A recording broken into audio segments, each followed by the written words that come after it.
constantly holding the red flag and looking for the red flag because of the boundaries that you're holding up and the walls is the very thing that's not going to serve and support you in opening yourself up and surrendering and allowing a man to really hold you. Hello, my love, I am back and I want to ask you a question. Are you finding it difficult to meet a man, and not just any man, but your dream man? This might be off the back of painful ending, breaking up, or maybe, like myself, you found yourself spending years avoiding men and making up reasons and also excuses as to why you're not ready. In this video, I just want to share with you the ways in which you might be creating hyper boundaries, being extremely overly protective of yourself, which is totally understandable, but also not giving yourself a chance to heal and to bring the walls down so that you can invite connection in. So we're going to explore that. And I'm going to show the key ways in which you can start to move through that and create some inner self-security and safety so that you can open yourself up and be available to meet men in a healthy, secure, grounded way.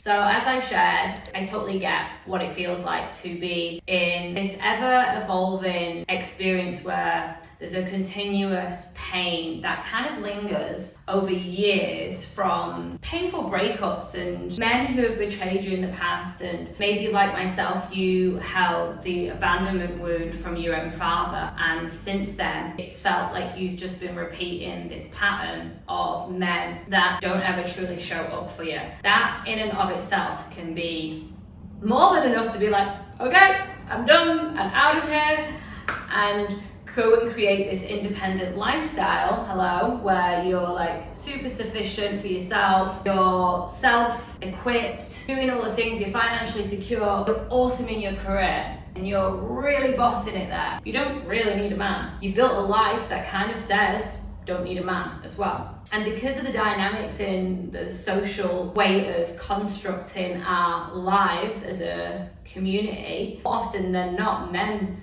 do innately want to provide because fundamentally that's how they've always positioned themselves. So it's really easy as a woman who's had heartbreak, who's lost trust in men, to create this awesome lifestyle and it really not have any space for a man. This hyper-boundaried, protective way of creating a life and being very, very kind of strict and controlling in your dating life and not being a little bit softer and a little bit more open can really lend itself to just completely self-sabotaging. Because in the hyper-independence and in the hyper-boundaried ways of being, you actually close yourself off. So a man doesn't see that he has an entry point to approach you. And also, even if one does, he can often be met with hostility. He can often be met with like this real, well, you've got to prove to me that you're not going to betray me, you're not going to abandon me. And he can feel that straight out the gate, and that can be so much pressure for a man. Here's the thing, we can often sometimes pull, all men are not to be trusted. All men are bad news, you know?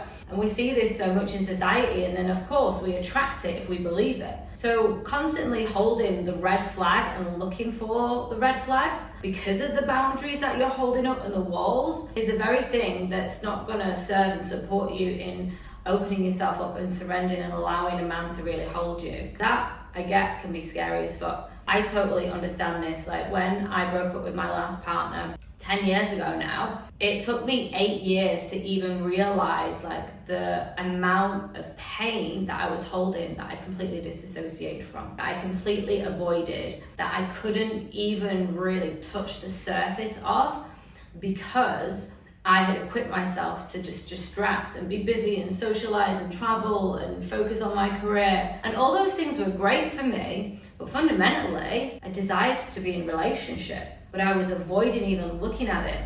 because of the pain, because of the wounding, because of the stories, what I made his betrayal and his rejection actually mean about me. Instead, I was like, I am gonna avoid that and I'm gonna prove him wrong and just be awesome at everything. But yeah, I couldn't touch the relationship element. So moving into dating 2 years ago now, it's been quite the journey of like unfolding and rediscovering myself and rediscovering like, oh, what feels good for my system? What is it that I want? What is it that I need?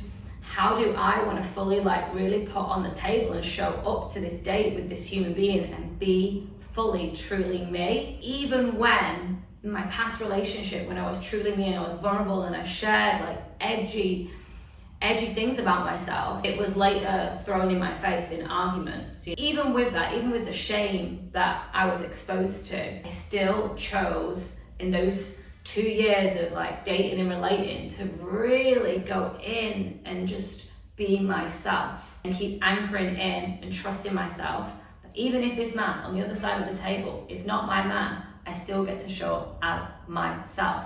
And if he doesn't want that, well, awesome.